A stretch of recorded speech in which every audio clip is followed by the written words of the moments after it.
So we had a nice viewer leave a comment asking if I would provide some measurements for these front radiator support holes in the frame.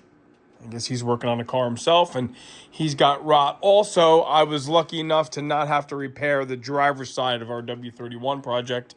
I only had to take a donor piece for the passenger side. So what I've done is, just to oversimplify things here, I've just put some painter's tape here to provide the measurements for fore and aft. That's going to be the position of the body mount hole, the radiator support mount hole, from the very, very end of the front frame rail. I'm assuming that you don't have to cut the frame rail off and do all kinds of stuff, and that you have this destination here. And from that point to the center line of your hole is 4.5 inches.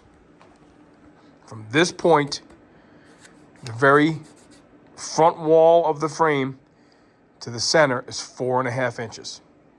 Now, what I've done to establish the width, and remember, the holes in the radiator support are elongated, so you have a little bit of room there. But nonetheless, from the inside wall of the hole to the inside wall of the hole measures 38 inches. Because we're dealing with a 1-inch hole here, right? It's going to be 40 inches from the outside of the hole to the outside of the hole.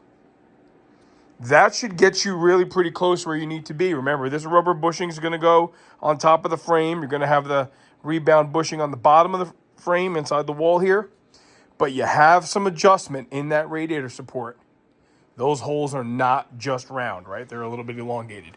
Obviously, you don't want the radiator support looking like this or this. So, all right, 4.5 inches back will give you your center line of the hole this way.